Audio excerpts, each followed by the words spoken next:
घर से निकाल दिया है। घोर कलयुग है माता जी। आइए हम आपके बहू और बेटे को सबक सिखाएं।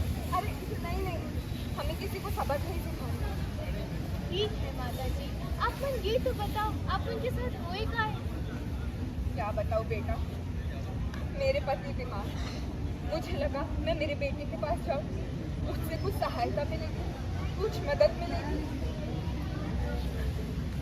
मुझे क्या पता था कि हम इससे गलत नहीं हो सकते। कुछ समय पहले। सुनो ना माँ, मैं क्या कहता हूँ कि जब आप और पापा हमारे साथ ही रह रहे हैं तो आपकी पेंशन भी हमें ही दे दें। आप घर बैठे बैठे आप उसे कहाँ ही खर्च कर रहे हैं? पर बेटा, तुम्हारे बाबूजी की भी तो ध्यान रखना है। मेरे रहते आपको कुछ क्यों चाहिए माँ? बात तो सही है तुम्हारी। अच्छा ठीक है, तुम हमारी पेंशन रखो। भगवान ऐसी औलाद सबको दे। शायद उस दिन जो कहा था उसी की नजर लग गई हमारे परिवार को। कुछ दिनों के बाद। माँ, मैं क्या कह रही थी कि आजकल मैं बच्चों के काम में इतना व्यस्त रहती हूँ और कुछ करने का समय नहीं मिलता, तो अगर आप मेरी थोड़ी मदद कर देते तो मेरा काम आसान हो जाता। पर बहू, हमें तुम्हारे ससुर जी का भी तो ध्यान रखना है। पर माँ, ससुर जी और वो वैसे भी पूरे दिन बिस्तर पर ही पड़े रहते हैं, तो उनका भी इतना ही काम है। हाँ वैसे बात तो तुम सही कह रही हो। ऊपर से बच्चों की धमा चौकड़ी में पूरा दिन निकल जाता है, सर दुख जाता है। अच्छा ठीक है, आज से घर का ध्यान मैं रखूंगी। कुछ महीनों के बाद। अच्छा क्या हुआ? मैं पानी लेके आती हूँ। अरे बुढ़िया, यहाँ क्या कर रही है? वहाँ गैस पर खाली कुकर चढ़ा है, मरवाना है क्या हम सबको? बहू, तुम्हारे ससुर और ये बुढ़ा कान के पर्दे फाड़िए से खास कर। बहू, तुम क्या बोल रही? अरे क्यों ना बोलूं, और वो भी उनके बारे में जो मेरे घर पे बैठे मुफ्त की रोटी खा रहे हैं। मुफ्त की रोटी? बहू, हमारी पेंशन। हमारी पेंशन 200 और तुम्हारा खर्चा 10,000। ऐसी पेंशन का क्या करूँ, अचार डालूं? बहू, चुप कर बुढ़िया, सर फट चुका है, हड्डियां गल चुकी है मेरी, तुम लोगों का ध्यान रख कर। जल्दी कर अब यहाँ से। वर्तमान में लौटते हुए।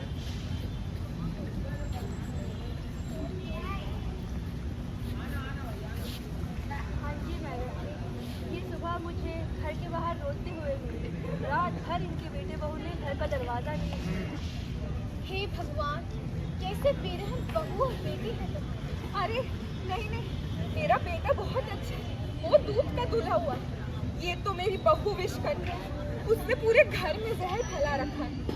देखो माता जी, चाहे आप मन के गोट कतना भी सच का बने, आप मन के बेटा कतना भी झूठ के मिला का बने, आप मन की जो बहू और बेटा के दो सम करे हाँ बना, वह अब्बड़ गलत है।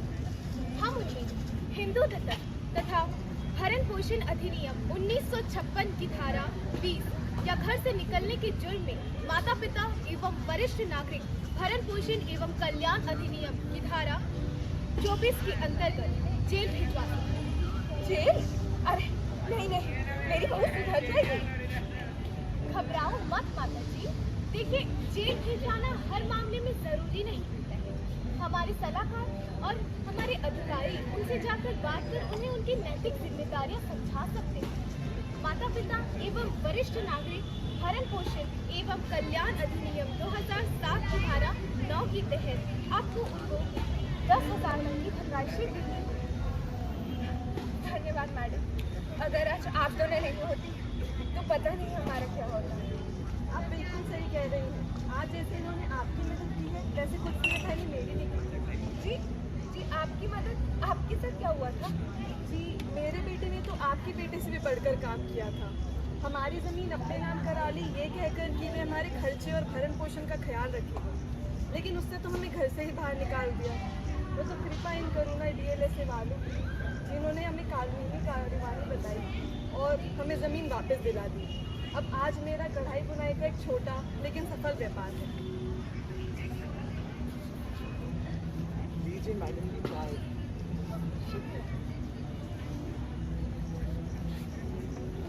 मैडम जी, मैं आपकी बातें सुनकर अपने आप को रोक नहीं पाया। मैं जानता हूँ कि आपका बेटा नालायक है, लेकिन कम से कम आपका बेटा तो है। मेरा तो इस दुनिया में कोई भी नहीं जो मेरी देखभाल कर सके। लेकिन भैया जी, आपको नहीं लगता कि ऐसी संतान होने से अच्छा तो अकेले ही रहे? काका जी, ये आपने कभी बताया क्यों नहीं? और आप में से एक सवाल में पूछ सकत हूँ? हाँ मैडम जी, पूछे ना। आपकी कोई जमीन या कोई जायदाद है? हाँ, मेरे गांव में एक खेत है, 3 बीघे। और आपके जाने के बाद वो किसके नाम होगी? मेरे एक बड़े भैया हैं, उनके 2 बेटे हैं। मैं सोचता हूँ उनके छोटे वाले बेटे को मैं वो जमीन लिखवा दूँ। तो बस माता पिता एवं वरिष्ठ नागरिक भरण पोषण अधिनियम के तहत 4.12 के तहत आपकी जो भरण पोषण की जो जिम्मेदारी है वो आपके कानूनी फायदे से है। सच्ची मैडम? हाँ काका जी। अरे शुक्रिया मैडम, शुक्रिया। हमें तो लगा कि जब हम बूढ़े हो जाएंगे और हमारी हड्डियाँ घिस जाएंगी तो हमें सड़क पे ही पहुँचा देंगे। शुक्रिया मैडम। चलिए आपके लिए और क्या लाऊं?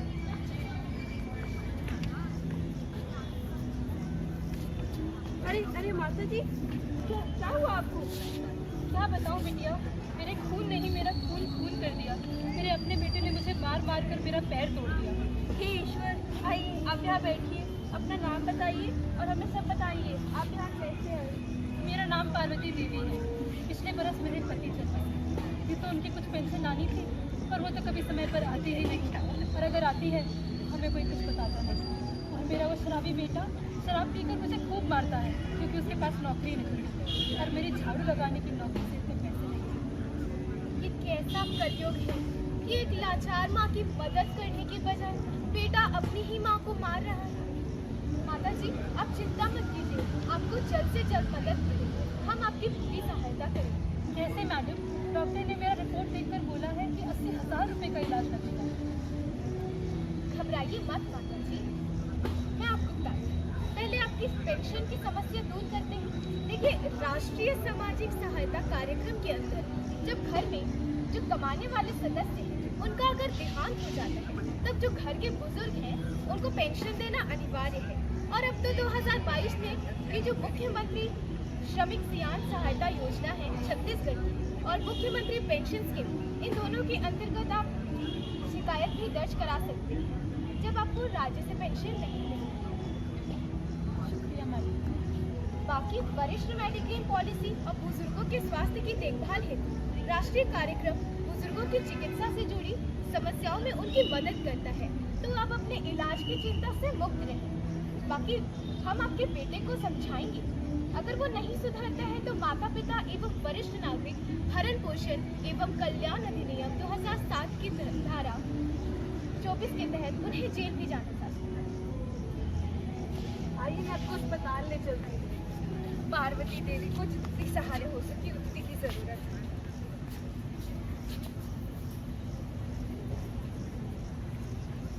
जैसा कि आपने देखा कि कैसे कानून और अनेक योजनाएं कैसे वरिष्ठ नागरिकों के जीवन को सरल बनाने और सफल बनाने का काम करती है। हमारे संविधान की दफा 41 के तहत ये हमारे देश की सरकार की जिम्मेदारी है कि वो हमारे देश के वृद्ध नागरिकों की सेवा करे और उनके लिए हर प्रकार की विशेष आयोजन बनाए जिनसे उनका जीवन सरल और सफल हो।